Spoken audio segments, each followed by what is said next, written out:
Thank you for joining us for the Virtual Moo at the Zoo field trip.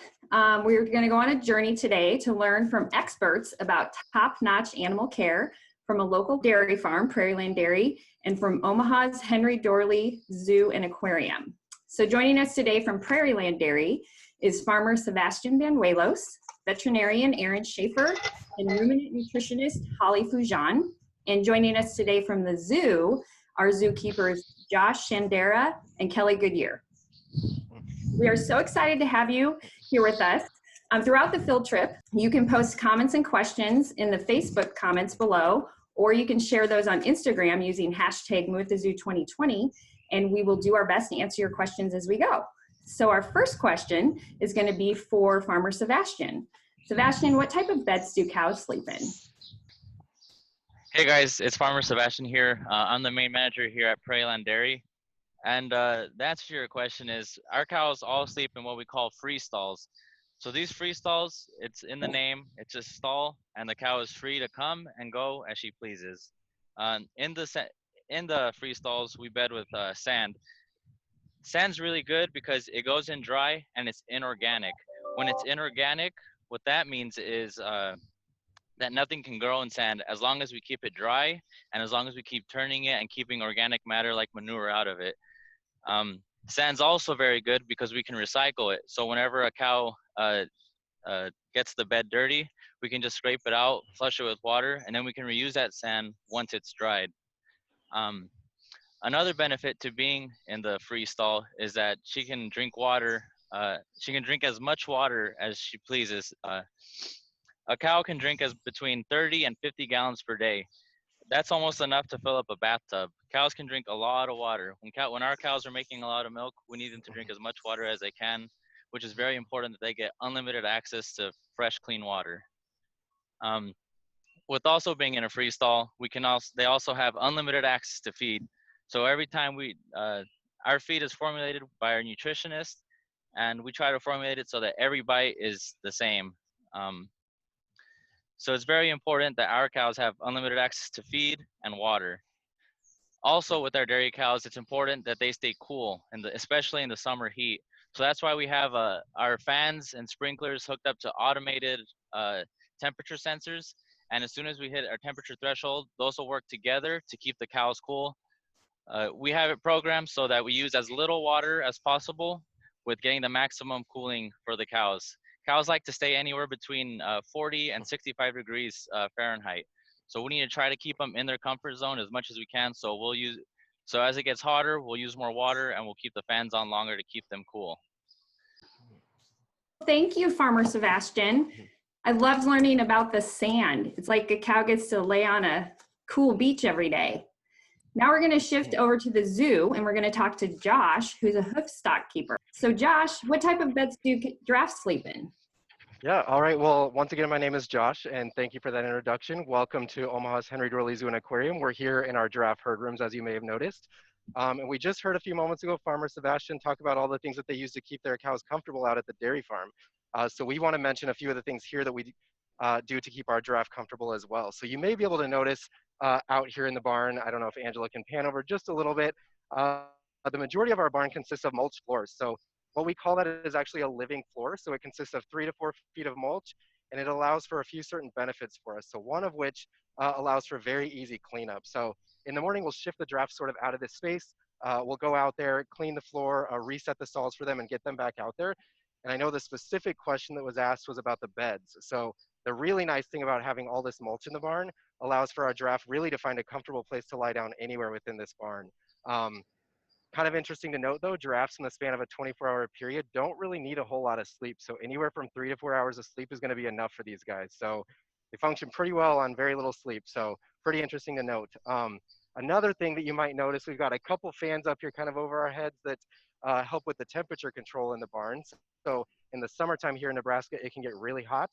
So just having these fans in here help a little bit with the airflow and keeping the temperature just a little bit cooler for these guys.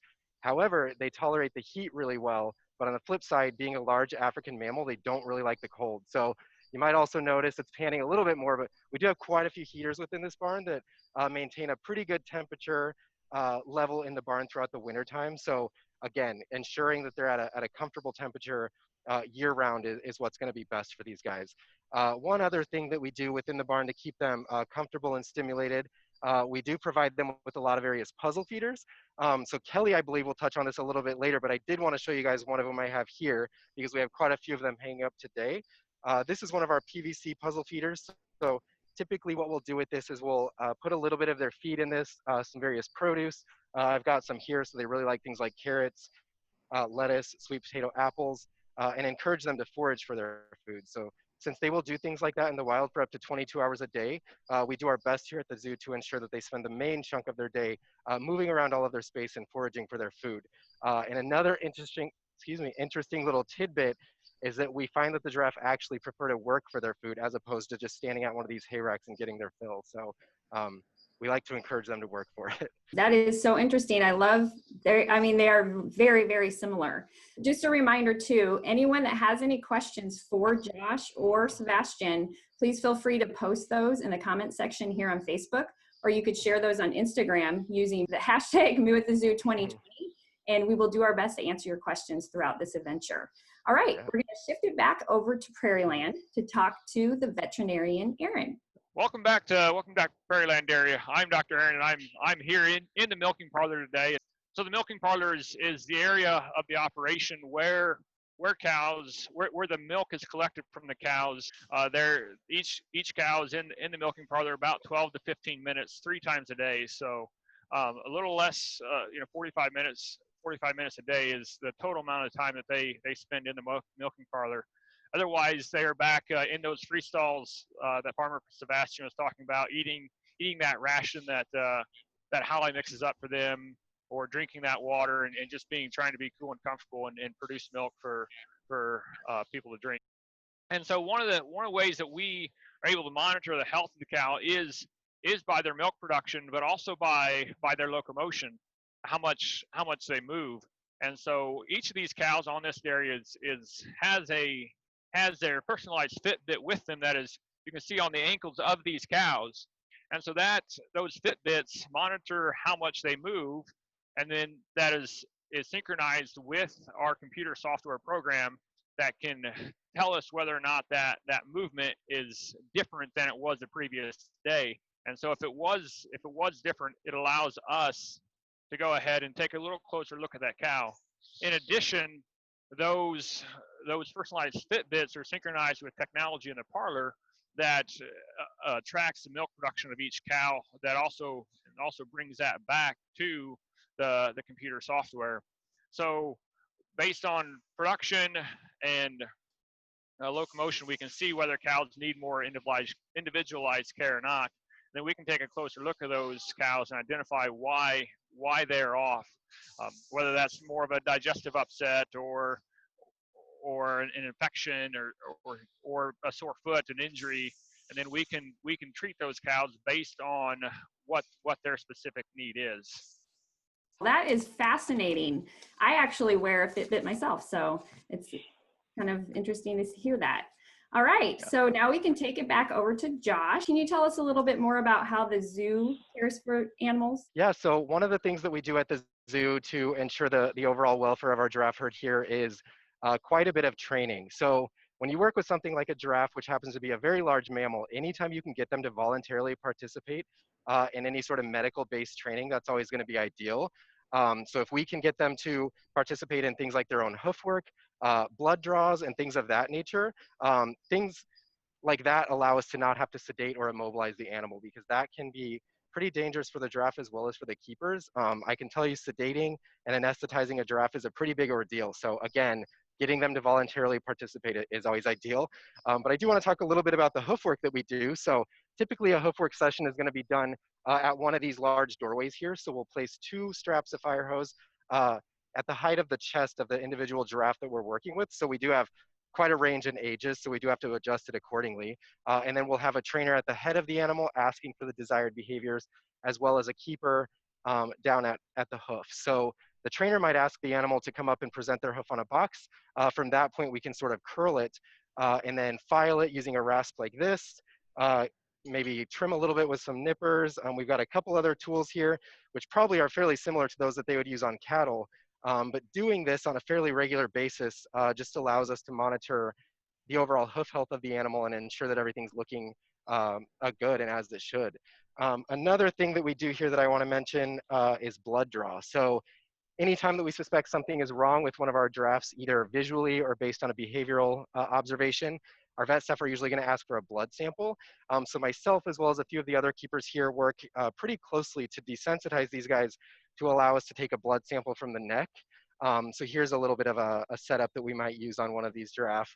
And it can take a little bit of work getting them comfortable with the stick. For as large as they are, they're surprisingly sensitive on the neck area when you go to stick them with this needle.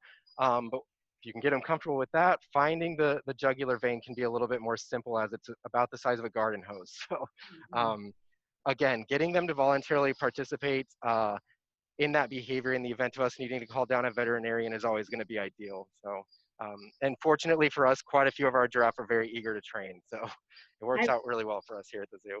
I love that. I love the idea of training them. All right, so let's switch it back over to Prairieland Dairy, and we're going to talk to Holly Fujon, a ruminant nutritionist. Holly, what do cows eat for breakfast, lunch, and dinner?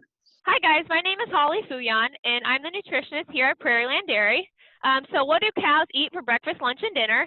So cows actually don't eat 3 meals a day like we do. They actually are fed a diet once a day, and then they're allowed to graze all day. So they can eat as many meals as they want or as few meals as they want throughout the day. And so that diet that they eat is we call it a TMR, or a total mixed ration. So you can see here I'm standing by the commodity shed. And so this commodity shed is where we house all the ingredients that go into the total mixed ration.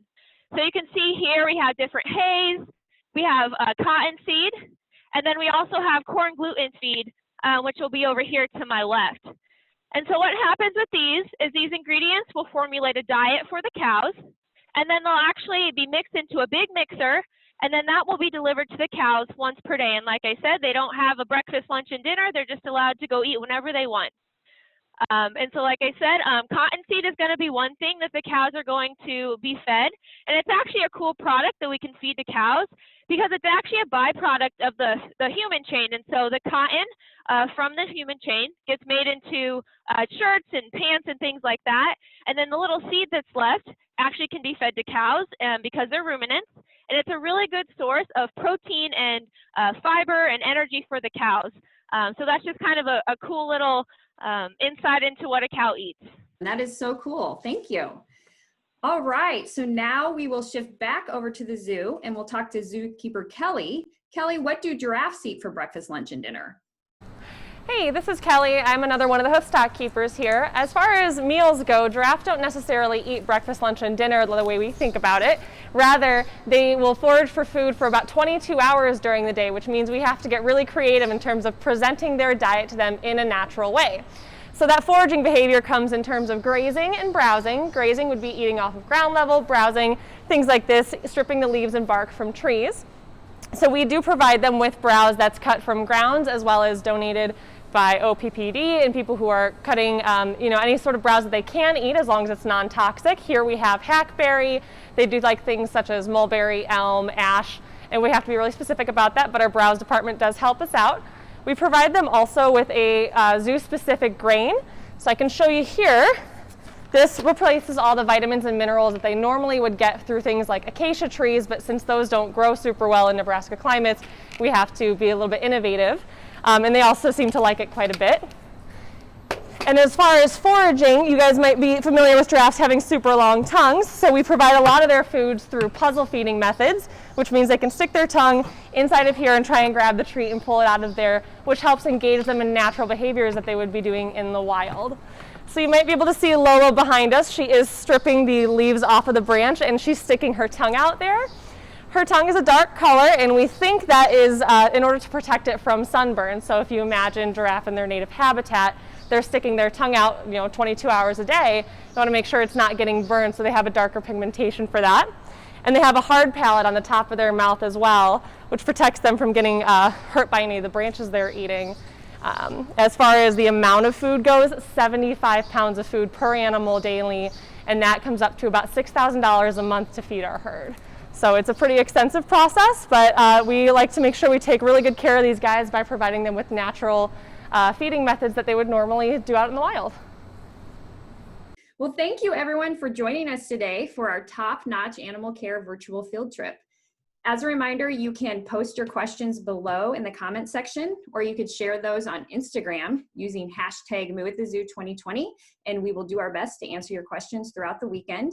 If you want to continue along the journey, you can download a scavenger hunt. You can do the activities in your community, and then you can post those pictures back to the Facebook comments page as well, or share those on Instagram using that hashtag #MooAtTheZoo2020. And if you do that by Sunday, you'll be entered into a drawing to win a fun family prize pack. We also hope that you can join us tomorrow as we take our second Moo at the Zoo field trip with Dr. Lee Simmons. He's also known as Doc. He's a veterinarian, the chairman of the Omaha Zoo Foundation Board, and the former zoo director for 40 years, as well as Kim Clark. She's a dairy educator with the Nebraska Extension, and they're going to talk about how the care of domestic animals has led to the advancement in exotic animal care. Hope you can join us.